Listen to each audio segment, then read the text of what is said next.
जय प्रभुपाद जय प्रभुपाद जय प्रभुपाद श्रील प्रभुपाद जय प्रभुपाद जय प्रभुपाद जय प्रभुपाद.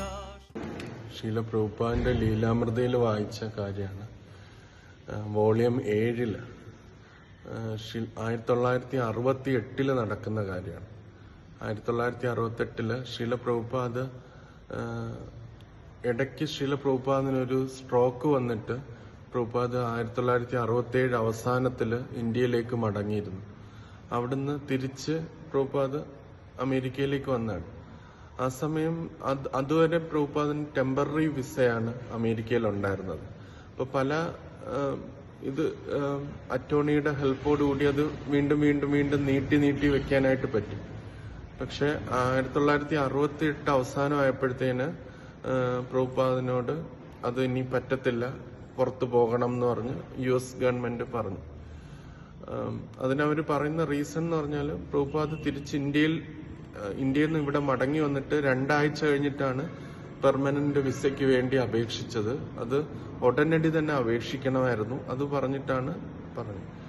പിന്നെ പ്രഭുപാദ് അത് കേട്ടു. ഉടനെ തന്നെ അതിന്ന് ബോസ്റ്റണിൽ നിന്ന് പിന്നെ അദ്ദേഹം പോയത് കാനഡയിലേക്കാണ്, മോൺട്രിയലിലേക്കാണ് പോയത്. എന്നിട്ട് അവിടെ വെച്ച് US കോൺസുലേറ്റിന് അവിടോട്ട് പ്രഭുപാദ് ലെറ്റർ അയച്ചു.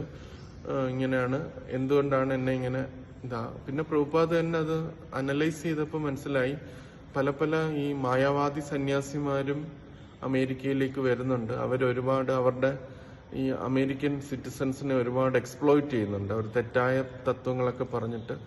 അപ്പം ഗവൺമെന്റ് വിചാരിച്ചു ഇങ്ങനെയുള്ളവർക്ക് പെർമനന്റ് വിസ കൊടുക്കണ്ട എന്നുള്ള. അപ്പൊ അതിലൊരു ഗണത്തിലാണ് പ്രഭുപാദിനെയും അമേരിക്കൻ ഗവൺമെന്റ് കണ്ടത്. അപ്പൊ അതുകൊണ്ടായിരിക്കാം തനിക്കത് നിഷേധിച്ചതെന്ന് പ്രഭുപാദ് വിചാരിച്ചു. എന്നിട്ട് പ്രഭുപാദ് ഹയഗ്രീവ പ്രഭുവിന് എഴുതുന്ന ഒരു ലെറ്റർ ഉണ്ട്. അതില് പ്രഭുപാദ് പറയുന്നു, ഒരു സന്യാസിയെ സംബന്ധിച്ചിടത്തോളം ഏതെങ്കിലും ഒരു സ്ഥലത്തിരുന്ന് ശിഷ്യന്മാരുടെ സേവനങ്ങൾ സ്വീകരിച്ച് ഒരുപാട് നാൾ അവിടെ തന്നെ തുടരുന്നത് അദ്ദേഹത്തിനെ സംബന്ധിച്ചിടത്തോളം നല്ലതല്ല. അത് കൃഷ്ണന് അത്ര ഇഷ്ടമുള്ള കാര്യമല്ല. അതുകൊണ്ട് ഇത് കൃഷ്ണന്റെ ബ്ലെസ്സിങ് ആണ് യഥാർത്ഥത്തിൽ എനിക്ക് US സിറ്റിസൺഷിപ്പ് കിട്ടാത്തത് എന്ന് പ്രഭുപാദ് പറഞ്ഞു. എന്നിട്ട് അതുകൊണ്ട് ഞാൻ യൂറോപ്യൻ കൺട്രീസിലും അവിടെയൊക്കെ പോകാനായിട്ട് ആഗ്രഹിക്കുന്നു എന്ന് പറഞ്ഞ് ഹയഗ്രീവ പ്രഭുവിനെ എഴുതി. അങ്ങനെയാണ് പ്രഭുപാദ് പിന്നെ ലണ്ടനിലേക്കും ഒക്കെ പോയി പിന്നെ പ്രചാരണം. ആദ്യ കാലഘട്ടത്തിൽ അമേരിക്കയിൽ മാത്രമേ ഉണ്ടായിരുന്നുള്ളൂ ഇസ്കോന്റെ ശാഖകൾ. ഈ ഒരു കാരണം കൊണ്ട് പ്രഭുപാദ് പിന്നെ ലണ്ടനിലേക്ക് പോവുകയും പിന്നെ ജപ്പാനിലേക്ക് വരികയും പിന്നെ ഇന്ത്യയിലേക്ക് വരികയും അങ്ങനെ ലോകമെമ്പാടും ശാഖകളായിട്ട് മാറി. അപ്പൊ അതില് സരസ്വതി മഹാരാജ് ആണ് ലീലാമൃത എഴുതിയത്. അപ്പൊ അത് അദ്ദേഹം പറയുന്നത്, ഒരു പരിശുദ്ധ ഭക്തനെ സംബന്ധിച്ചിടത്തോളം ഏത് റിവേഴ്സ് വരുമ്പോഴും അത് ഭഗവാന്റെ കാരുണ്യമായിട്ട് കാണാൻ അവർക്ക് കഴിയും. അപ്പൊ അതിനെ പൂർണ്ണമായിട്ട് പ്രഭുപാദ് ഇങ്ങനെ പറഞ്ഞില്ല, ഞാൻ അങ്ങയുടെ നിർദ്ദേശപ്രകാരമാണ് അമേരിക്കയിൽ വന്നത്, അമേരിക്കയിൽ എനിക്ക് ഇത്രയും ശിഷ്യന്മാരെ കിട്ടി, അതുകൊണ്ട് അങ്ങ് എന്തുകൊണ്ട് എനിക്ക് അമേരിക്കയിൽ തന്നെ സ്ഥിര താമസത്തിനുള്ള ഒരു അവസരം തന്നില്ല എന്ന് പറഞ്ഞ് കൃഷ്ണനോട് ഒരിക്കലും പ്രഭുപാദ് കംപ്ലൈന്റ് ചെയ്തില്ല. അത് കൃഷ്ണന്റെ കാരുണ്യമാണ് അവിടെ നിൽക്കാൻ പറ്റാത്തത്.